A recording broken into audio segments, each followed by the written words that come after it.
Well, you know, in riding, we're always talking about the energy that the rider creates to bring the horse underneath him into a movement. Horse by itself sometimes either give it to you free, he has that energy and you just need to control it, or you need to take the energy within your body and put it into the horse, and then you are the master, you are in control.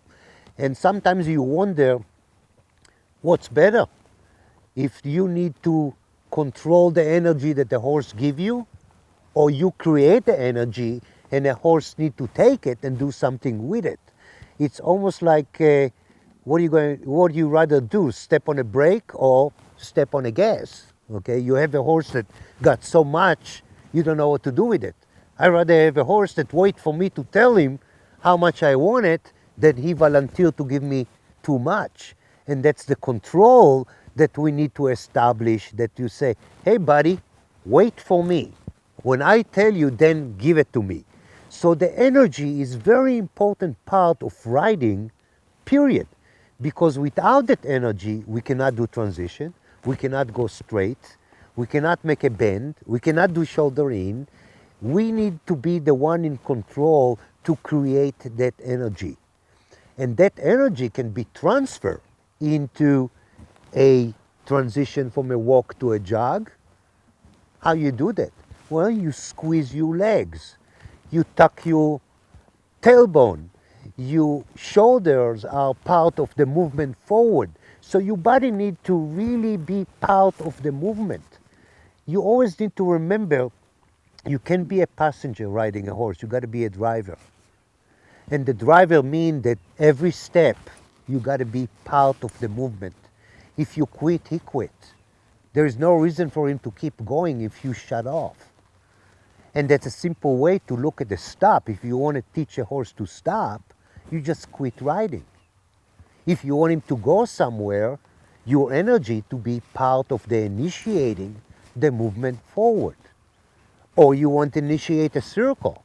So you send that energy rather than send it straight, you send it this way. Or you send it that way. So you go sideways or you go backwards. You can move the energy by turning your shoulders to the direction that you want to go. So if I face myself that way, my energy going this way, it's not going that way. He needs to learn that. He needs to understand that my body telling him that I don't want to go here, I want to go here. When I take my leg and I move my leg backwards, okay, I'm talking to the hind part of the horse, not to the front part of the horse. If I change my hip, if I twist my hip to one side, his hips need to be mimicking mine, or I need to mimic him. If I raise a hand, for example, and my reins are attached to the bridle, to the bit, he needs to raise his front end. If I take both hands, okay, he can come up. If I drop my hands down, his posture gotta go low. He need to drop his neck down. When he drop his neck down, he probably can stride longer because his balance change. So the body of the rider and the body of the horse constant in communication, constant in a understanding and feel what we want from one from another. And that's the partnership that we're talking about. He cannot do it all, I cannot do it all, and that's where we need to meet in between.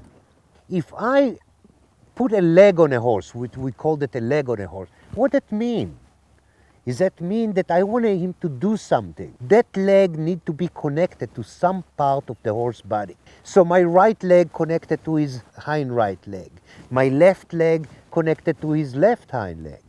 Once the leg's coming forward, which that's what I want, by encouraging him to go somewhere, I'm kind of bumping my leg and encourage him to go forward. Once that legs are under my seat needs to take over, because that's the time for that energy to rotate, because the next step is going to start and come back again. So it's a constant kind of a way of saying, you're right, you're right, you're right, you're wrong, you're right, you're right, you're wrong, let's go this way, let's go that way. So you can't miss a step, because when you miss a step, he beats you. because he quit. And now maybe it'll be understanding, or it's probably makes sense to understand that you gotta ride every step. You gotta ride every stride. You take your foot off the gas, you lost it. You can just go on a trail ride and sit on a horse and don't do nothing. Just sit there, throw your rein down, okay, and look at the birds or listen to the music or whatever it is, and he'll just go. But it's a complete different kind of riding. It's a complete different kind of discipline. We're talking about a dance. We're talking about performance. We're talking about doing something together. We're talking about a complete different concept of riding. It's still a pleasure to ride, but it's not just being up there and let the world just be free. Let's start baby steps. You're a new rider and you get a new horse, and both of you need to find some common interest here and knowing what you're doing. So a first thing you need to realize is that to go forward, okay, to leave a dead spot and go somewhere, your body need to come into a position. Your energy need to go forward. Not what that mean. It means that you may want to change your seat to a little lighter seat. So you're suggesting by kind of moving a little bit weight forward, that's kind of tell the horse that we're going to do something and it's going to be forward. Your legs maybe can help him to understand by kind of bumping a little bit on both sides, which means that I want to hurry the hind legs to go somewhere. Once the hind leg start moving, the front leg need to make room to the hind legs to come forward. So you got a movement, you got a walk. Now you need to go to a little bit a trot or a jog, okay? So your body need to generate a little bit more energy. Can be generated by clucking, or maybe bump a little bit harder, or maybe rotate your pelvis a little bit more. You want to go faster. When you want to go faster, you should be able to do that by generating more energy forward, okay? So we got a horse that go from a walk to a jog, and now we want to lop, okay? We need to put a lot more in it. And I'm again talking about horses that you really need to tell them what you want to do, because some of them will take off and run and you have no problem to lop or to trot because they gone. You put a leg on them and you need to learn how to stop them, not how to lop them. So we talk about horses that are willing to accept a new rider, okay? And then you don't need to grab the train and be afraid that he's going to take you to places you don't want to be. Another thing is that we have the train in our hands. That's a lot of people using it for like emergency brake, okay? So that emergency brakes need to be released before the horse going somewhere. Rein can be very confusing to a horse because you get to the point through your relationship with the horse that you say, okay, I can hold the train, but I don't want you to stop. I want you to go forward, but I want you to be collected.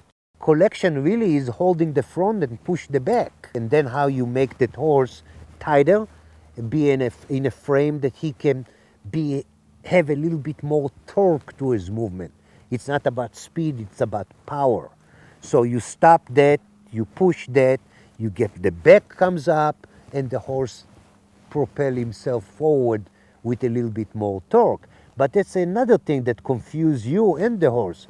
You stop in one hand and you want him to go the other end. Take a year, take 2 years, take 10 years, sometimes take forever for a horse to understand that here you give him the rein to go and now you take the rein back. All that is part of learning how to communicate. It's always a base that you got to start, a foundation. And once you start the foundation, which is going somewhere, and that's probably the best thing to teach a horse when you get on his back, is that you got to go. Once you got to go, then you start molding it. Then you start putting it into perspective. It's too fast, it's too slow, it's a hollow back, it's kind of a not all together. Okay, I want to put it in a different jog. I want to mold it in a way that I have more control on it. So those are the things that can really be a part of the growing pain of learning how to ride is to start understand that energy is gotta go, it's gotta go, it's gotta go, and then you start molding it and channel that to places that you want to go with it.